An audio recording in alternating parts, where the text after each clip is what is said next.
The Book of Boba Fett is a TV show about a character named Boba Fett who says stuff and occasionally does things. Anyway, that's all I've got for today. Go away now.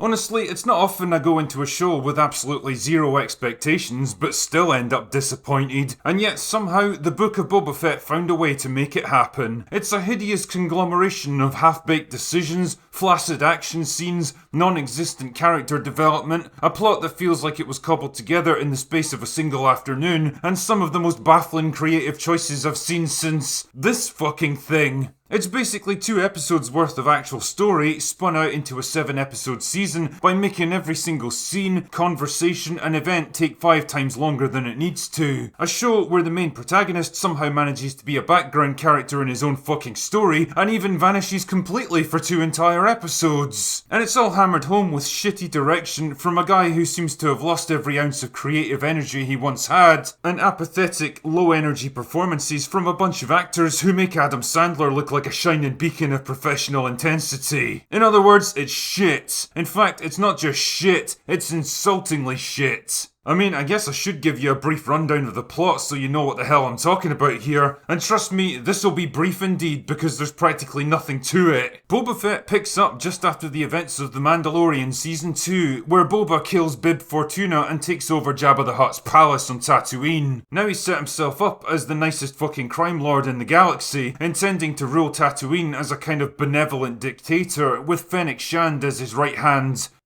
woman. Naturally, this brings him into conflict with rival factions who conspire to take him down before he can gain a foothold, which forces him to recruit a motley crew of outcasts, mercenaries and criminals to fight back against them. And he might just get a little help from an old friend. Mixed in with this is a series of flashbacks that explain how he escaped from the Sarlacc pit in Return of the Jedi, hooked up with Fennec and recovered his ship. And well, that's it. That's pretty much the plot for Boba Fett. Yeah, it's not exactly Gone with the Wind, is it? In fact, if I was a cynical man, I'd say what they really had here were a couple of leftover episodes for The Mandalorian that weren't enough to support an entire season, so instead they built a hastily contrived Boba Fett show to incorporate them. Because honestly, they fit into the narrative about as naturally as a male feminist in a strip club. Having a show where your main character literally disappears from the narrative for 2 entire episodes and gets replaced by another, more popular character is a pretty bold move, I guess. But then so is downing a pint of brake fluid and jumping headfirst into an empty swimming pool. It doesn't work as well as you might think. Believe that. The impression I get is that Boba Fett is kind of an unwelcome guest star in his own show. Half the time he just kind of fades into the background, letting other people do his talking for him, refusing to take decisive action when it would clearly benefit him to do so, and deferring to other characters when it's time to make big tactical decisions. Who the fuck is this weird imposter? The Boba Fett from the OT wouldn't have put up with this shit. In fact, that Boba Fett wouldn't even have got involved in this nonsense in the first place. It really pisses me off when writers try to bend established characters around the needs of their new shitty story, rather than have the story reflect the logical choices that character would make. And Boba Fett is a perfect example of this. A guy who started out as a cold, ruthless, highly resourceful bounty hunter who shot first and asked questions later, has now become a caring, compassionate, trusting father figure, happy to put his faith in people he barely knows, offering jobs to characters who literally tried to murder him a few days earlier, and refusing to take a firm stand against known enemies. I mean, I'm no expert in gangland diplomacy or anything, but I'm pretty sure that if a rival crime lord openly disrespects you and challenges your authority in front of your peers, then that's the time to start cracking some fucking skulls. Lay the smackdown on the first guy to step out of line, and the chances are the others will think twice before making the same mistake. But nah, Boba Fett's standard approach is, let's just wait and see what happens. Also, I don't really understand his train of thought most of the time. Like, at one point he recruits Fennec to help him steal his ship back because he doesn't have his Beskar armor anymore, so he can't just tank his way in and take what he wants. Fair enough, I guess. So they get the ship and then he immediately heads back to the Sarlacc pit in search of his armor. You mean the armor you were literally wearing when you crawled out of the pit? Do you think it fell back in or something? Also, what the fuck do you even need it for now? The only reason you wanted it in the first place was so you could steal your ship back, and now you already have the ship. Also, do you really think it's a good idea to hover directly over this fucking thing? It's just gonna wake up and...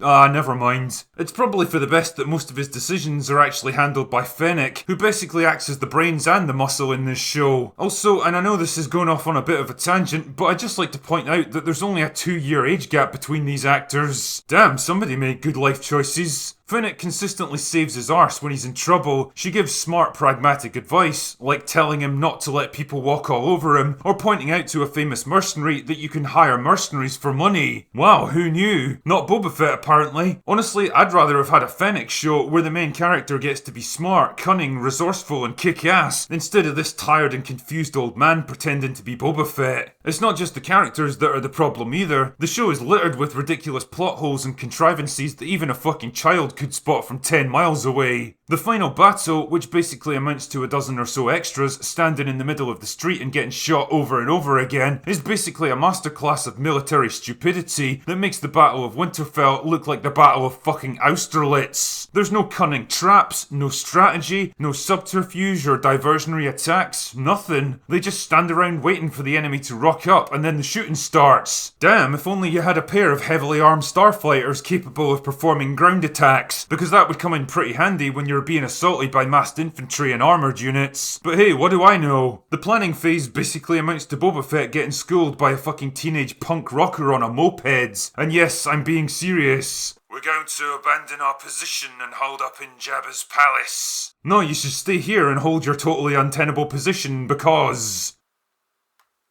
we're going to dig in here.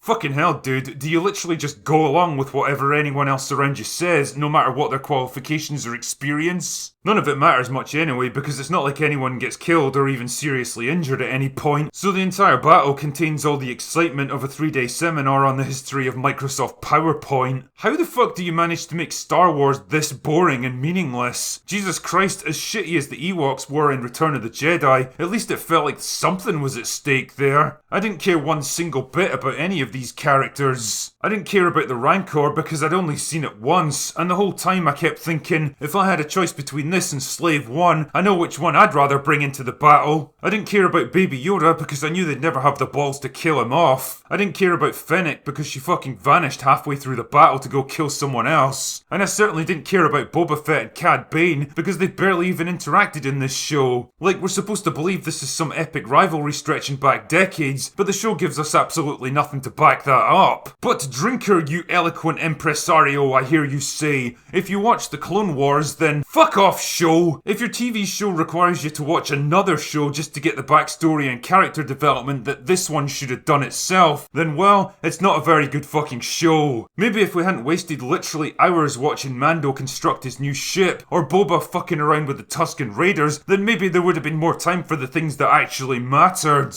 The question I find myself asking when it comes to stuff like Boba Fett is, did this story really need to be told? And the answer is no, and certainly not like this. Boba Fett as a character was interesting precisely because we didn't know much about him. He was just this cool, mysterious bounty hunter lurking in the background, and that was enough. We didn't need to know his entire personal history, his drives and motivations, and especially not what he looked like underneath the mask. But that carefully crafted mystique is long gone now, crushed beneath the tracks of the relentless Disney machine as it rolls endlessly forwards. Now it's all about mining every single legacy character for all they're worth, squeezing every possible dollar out of them. Boba Fett is basically the Mike Zero of entertainment. Pointless, rambling, lazy, incoherent, meaningless sludge, whose only real purpose is to eat up as much airtime as possible. It's nothing but content without a shred of artistic integrity behind it, designed to be consumed like a fucking Big Mac and promptly forgotten about 3 seconds later. And it's exactly what I knew was going to happen with all this. The success of The Mandalorian opened the floodgates for a tidal wave of cheap, low-effort, sanitized and derivative TV shows that can be reliably churned out onto Disney Plus, where people will just mindlessly consume them because Star Wars. That's precisely what this franchise has become now. Just content for content's sake. It does nothing, it says nothing, and it means nothing, because ultimately, it is nothing.